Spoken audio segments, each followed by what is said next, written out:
Well, hello there, ladies and gentlemen, and welcome back to another fantastic episode of Let's Play Kingdom Hearts 2. This is episode number 38. Last episode we beat Roxas in the world that never was. I love that Mickey's like, oh, be quiet, try to remember where we are, use extreme caution, I'm gonna run off on my own.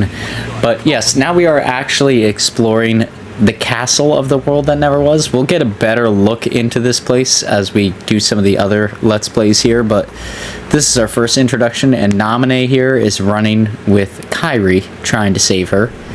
But of course, a portal opens up, and it is Saïx. Saïx, in my opinion, is actually like one of the bigger big bads in this game. He actually, like, out of all the organizational members, seems like he knows what's going on compared to the rest of them. Which we'll get to as we battle some of these, but we are approaching that point in the game where we're dealing with a lot of the higher end stake kind of stuff. Like, the stakes are really coming out at this point in time, so. But there we go. Obviously we recognize that Keyblade, but she calls him Riku. And Kairi's like, wait a minute, Riku. So yes, of course, we have a lot of the story stuff coming up here late in the game. I wish it was a little bit more dispersed throughout the game. That problem is not so bad because we saw glimpses of a lot of this stuff throughout the game, but it's going to become apparent in Kingdom Hearts 3, but we'll get there when we get there. Regardless, yes, Saïx goes into the Dark Abyss. Riku's tempted to go too. And Pluto, being Pluto, obviously recognizes Riku. Kairi's like, Riku, you're really here. And oh, he looks a lot like Ansem. So it looks like Riku dove into the darkness a little bit and used his Ansem form at some point in time, which we will find out here shortly why he did that. But I'm gonna use this Keyblade up until we actually get the final form, like the final form drive. That should be coming pretty soon. I did want to give like a little bit of how the nobodies are evolving throughout the worlds, because they're actually getting like pretty impressive. And they are going to cause us a lot of headaches, but I just kind of wanted to display that a little bit. And if we get final form here, I want to show that as well, because final form is really cool, and that's how you get glide and stuff like that throughout this game, which could be really important.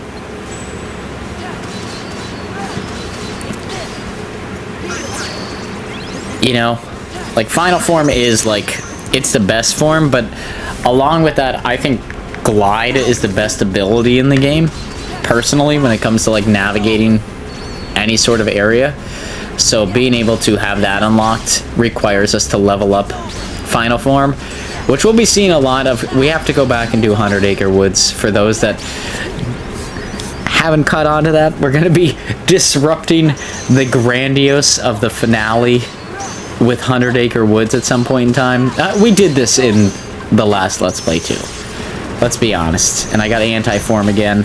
So, the caveat, we don't have final form right now.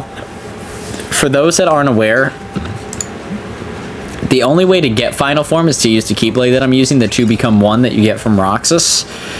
And then you use that and you have a 50-50 shot of either entering Anti-Sora, which is the form that you just saw there, just sort of like the Nobody Sora form, or Final Form.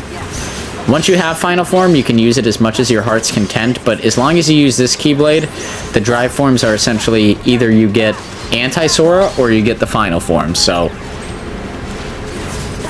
needless to say, we won't be using this Keyblade that long. It is a good Keyblade, and I like pretty much everything about it except its limitations when it comes to drives and stuff. But I do think we'll be getting a new Keyblade at the end of this episode here. So as long as we get final form, I'm cool with us switching Keyblades here. And I think the next Keyblade we get is it's a throwback to Kingdom Hearts 1, and it's personally one of my favorite Keyblades, so of course I go through and I do a bunch of stuff, and I equip myself with the Cosmic Belt because that's a pretty good item, and I check out everything that's going on. But let's progress the story here.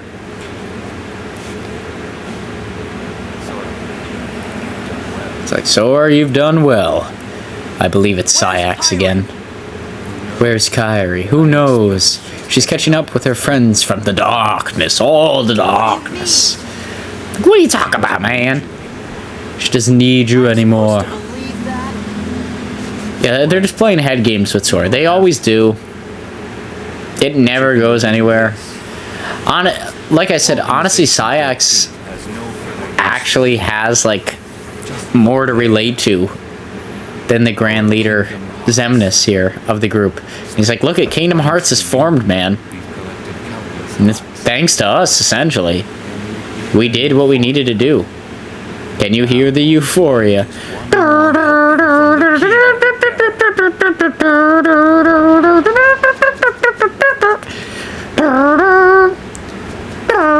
That's the euphoria right there. But here we go. He summons a bunch of Heartless for us to take care of. Like, no, all of that grinding. She's like, Sora, it's really you. Kairi. Oh, shit. I'm about to die. Leave Sora alone. Oh boy, now she's gonna get it. What good did this do, Kairi?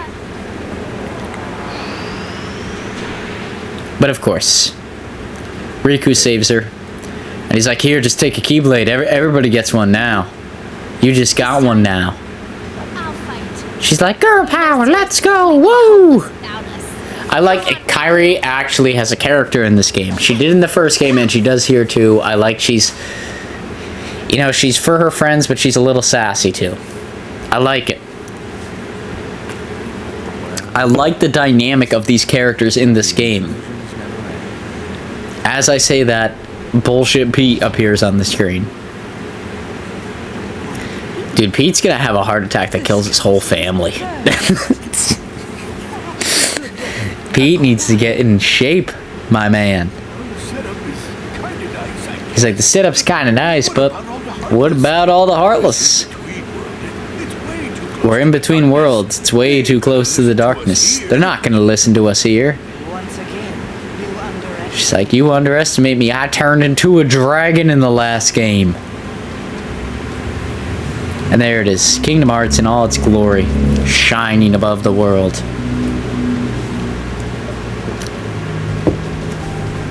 Then we have our castle. Mickey's running about. Like I said, it's always funny to see in these cutscenes. It's like everybody else does like one-hit kill damage to everything else, and then Sora just, you have to grind away at the enemy. But he's gonna kill all these nobodies. And this is the man we've seen throughout all of it. And he's got I don't know what that is. But he hugs Mickey. Mickey, my boy. Thank you. I made it this far, but I couldn't take on a group of nobodies. Oh, it's a mummy! No. It is Ansem the Wise.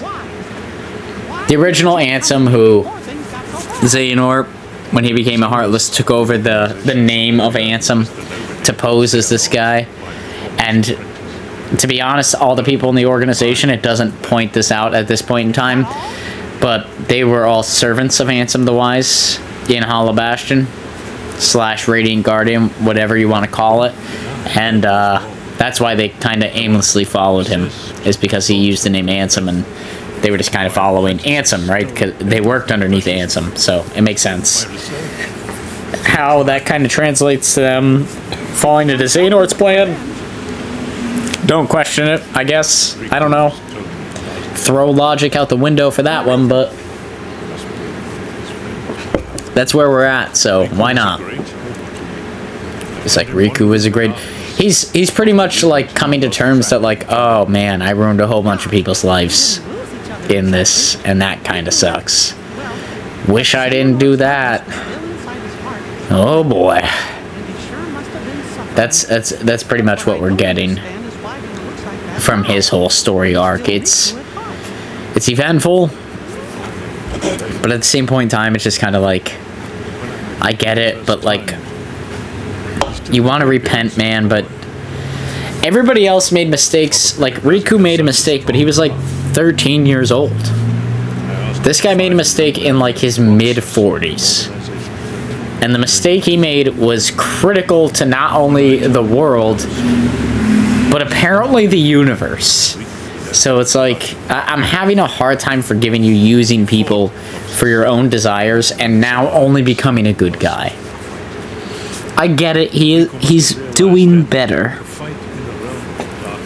And he does better after this game, but still, it's like, you're kind of late. Like, you kind of messed up a lot of shit, man.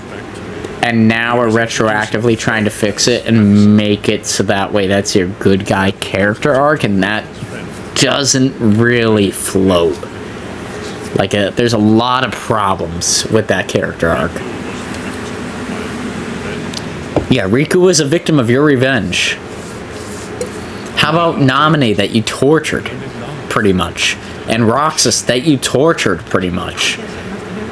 And Sora, that you don't tell the truth to for no absolute reason. Like, the list goes on and on with this guy.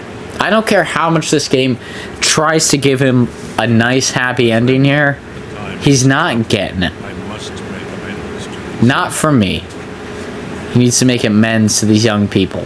And we'll find out that he's even more intertwined in the story after this game than you could possibly imagine, and could have stopped all of this. But just kind of chose not to, or was kind of ignorant to the facts surrounding him. It's very bizarre. But from Sora's perspective right now, it looks like Ansem, Seeker of Darkness, is helping out Kairi.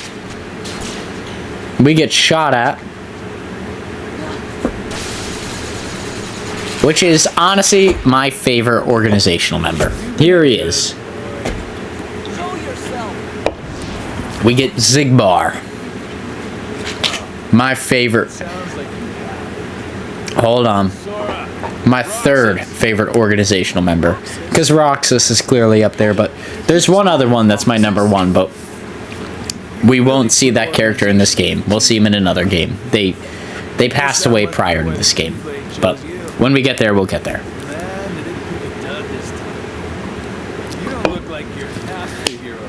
So, Zigbar's saying that there were other Keyblade wielders before Sora.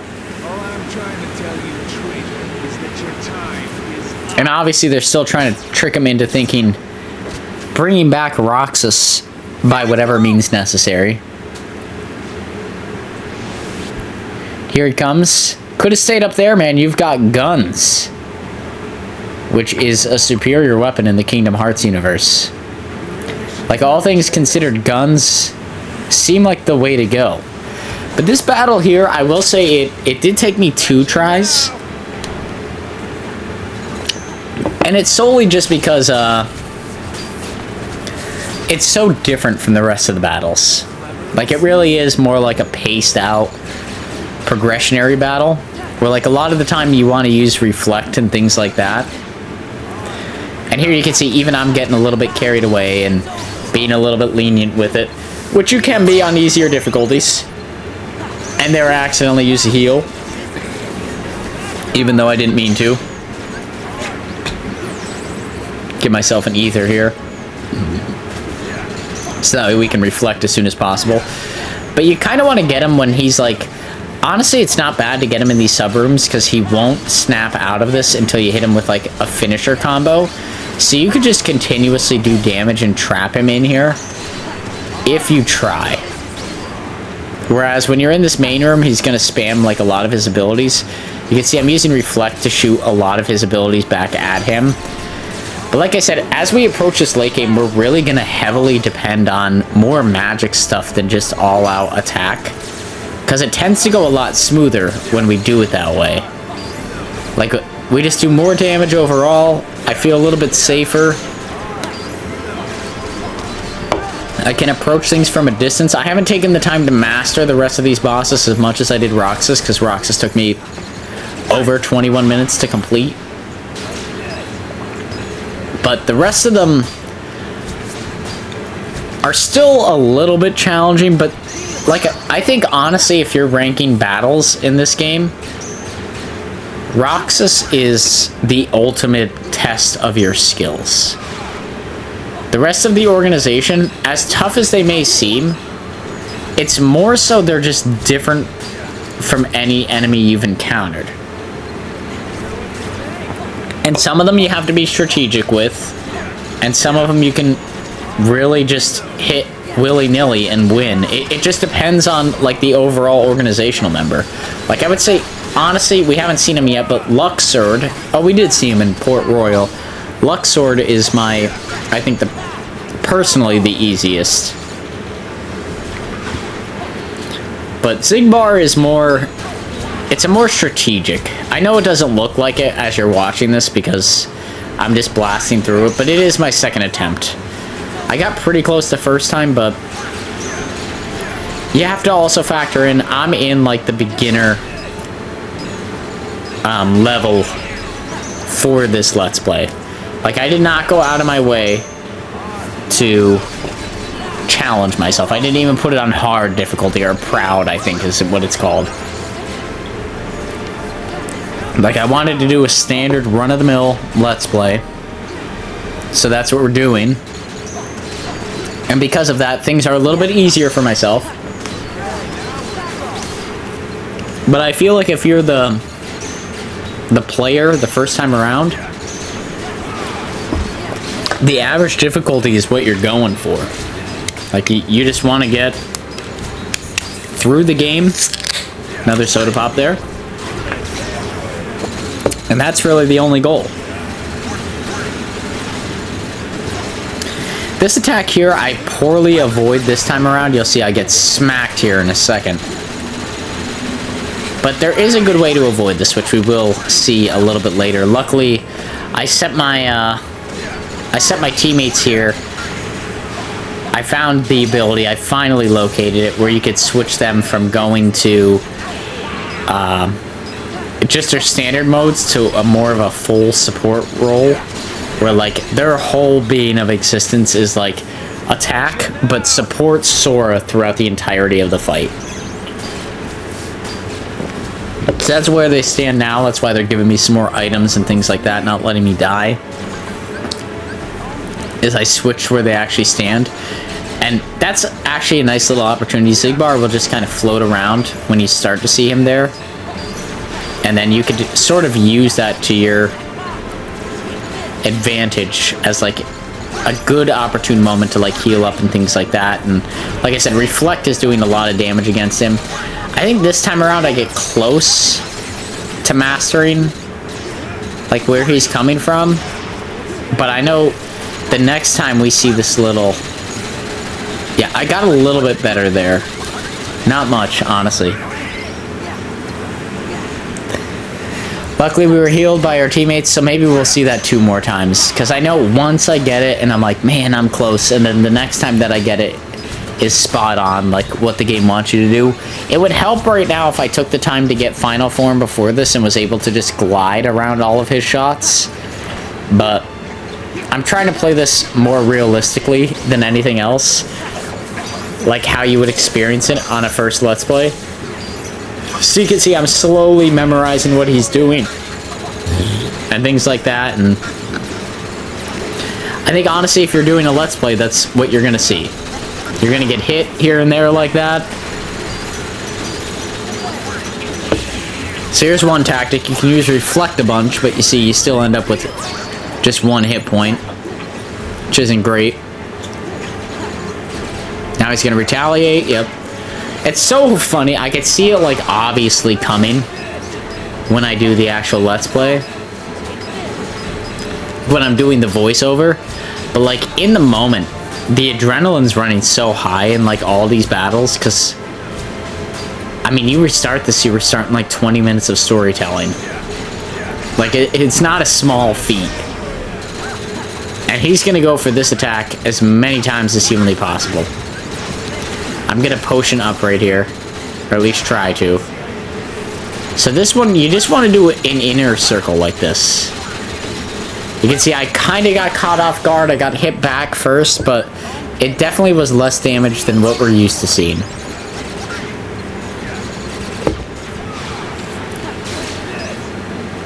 I mean, yeah, you just... Xigbar is a royal pain in the ass with his teleportation skills. Honestly, out of all organizational members, I think Xigbar is the best suited to actually go up against Sora. Like, if I'm going to be brutally honest, he has the best opportunity to actually win here. There's a good reason for that, which we'll see in a later game. But Xigbar is... Like I said, personally, he's my favorite, one of my favorite organizational members. He's in the top 3. And then on top of that, I just think he's a good fight altogether. You can see even there using that strategy, he kind of got me a little bit. And he's just going to continuously spawn up here, so let's just continuously walk away at him. This thing, I don't even think this thing that I'm doing does damage to him. I think it just makes it so that way he doesn't do damage to me. But then there we go. I finally was actually able to get into final form during this fight. That's right. So I should be able to glide here. But I forget how to glide. I'm just holding down the wrong button. But honestly, just jumping around the map helps too. So, we're good. I'm going to heal up here real quick.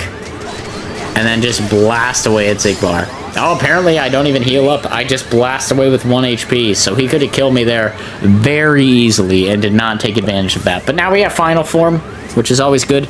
I can go and level that up off screen. And we can learn Glide that we can use as Sora throughout the rest of the game. Using these abilities based off of what we have is kind of bullshit to me, but it is what it is.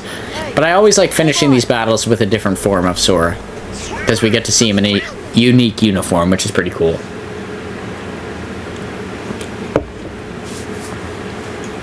But here we go. Now we go back to Mickey and King Tut here. I like that Mickey has to jump on the ledge to see what's going on. That's funny. That's genuinely funny, and I didn't catch it until this moment. That is pretty good.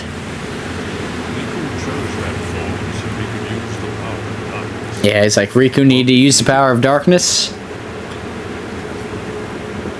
But he needs to come out of looking like Ansem. Or I guess Xehanort's Heartless. I'm going to call him Ansem. Ansem the Wise is the true Ansem. The form that Riku's in, I'm just going to call generic Ansem. But now we have final form, which is nice. We can use that whenever we please. There is always the chance that we will end up turning into anti-form Sora. I think I explained, if I didn't, there's some weird statistics type evaluation to when you could turn into anti-form Sora. Like it could just happen. Yeah, final form, there it is in Glide. That's what we want to attribute to our character there. I'm gonna go and get rid of 2 become 1 here. I'm just gonna switch out some Keyblade stuff so that way we don't get the opportunity. 2 become 1 is a helping Keyblade. Completely fine. But I want the Sleeping Lion in here because that's our best one outside of that. And then, what do I want here? I want something a little bit well-rounded. Manda Flame is pretty good. And then Decisive Pumpkin's a good option too. It has massive attack and stuff, so we're good. I just don't like the 50-50 split, if I'm gonna be honest. But here we go, let's go into final form. Let's get a little love for final form. I'm not really sure how we level this up. I didn't look it up. But I do know, and as you can see, final form does massive amounts of damage to all the enemies on the field. It's truly Sora's final form. Like it is meant to devastate opponents. So however we level this up, I'm sure we could find a really good way to grind this and do tons of damage to everybody, but we'll cross that bridge when we get to it. Sleeping Lion right now is probably our most well-rounded Keyblade. To Become One, the one I was using, is the most well-rounded Keyblade, in my opinion, outside of, like, you know, the obvious, like the ultimate weapon and things like that, but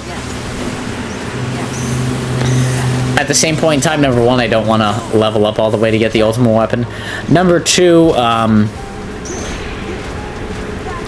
yeah, To Become One has the, you can't use the, you can only use final form or anti-form, and it's at the mercy of RNG logic. And I kind of don't want to rely on that for the rest of the game, because that is a heavy gamble. But here we go. There's all the hearts flooding into Kingdom Hearts. Ho, ho, ho. Bring me eternal darkness. I'm sure Xehanort's nobody here. Xemnas is going to say some bullshit along those lines. Yeah, yes, Kingdom Hearts. Rejoice, feast on what we offer. Oh, since your pale light is on this realm, share your power with all nobodies. Sayak shows up to the party. He's like, yo, I brought some popcorn. What you got? It's like Kingdom Hearts it'll be ready soon. Get the popcorn preheated. It's like, can I stop the charade? And he's like, indeed. Which goes to show that Sayax really is like the number two. Like, he understands more than the other characters understand, which I really like. He's like, Kairi, you're here. She's like, Sora. Huh, let me just blow back my hair. You are different, Kairi. Come on, have a hug. A hug. It's just a hug. That's all I'm asking, please. There we go. There we go. Oh, this is a heartbreaking moment. She finally remembers and she's like, this is here. I want this. Please, Sora. Riku's gonna go away because he looks like Ansem. He's like, wait, Ansem. Hold on. Xehanort's heartless. I never thought for a second that I'd ever see you. I never thought for a second I'd see you again. Just thinking about all the things you did makes me really mad. Like destroying of all the worlds and killing of all of its inhabitants. That makes me a tad bit upset. Ansem. But you did save Kairi, so thanks, man. Peace out. But of course, she's like, Riku, don't go. We're like, whoa, what the fuck? That's Riku. Obviously, us as the audience, we already know that, but Sora here is blown away. And Riku's embarrassed that he had to use the power of Ansem's Secret of Darkness to get him through this. That's why he's been acting the way he's been acting. But she's like, take his hand, you'll understand. And prepare for a more emotional moment than we actually had with seeing Kairi. Which I think is a bit stupid, but that's just me. See, there's all three of us. Gonna get a good shot of that for the episode. Sora breaks down.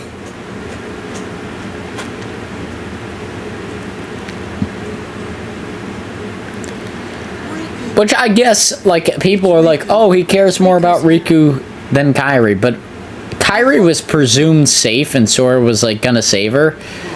But Riku was, like, a bad egg stuck on the side of darkness who was presumably dead.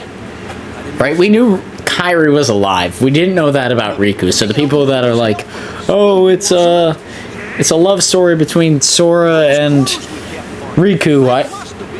I'm not fucking buying it. But with that being said here, ladies and gentlemen, we are approaching the end of this episode. If you like this episode, please feel free to like, comment, subscribe. All that good stuff is, hey, it's free for you on your end and greatly motivational for myself to continue to make videos just like this now and in the near future. If you watch the video up until this point, drop down in the comments below.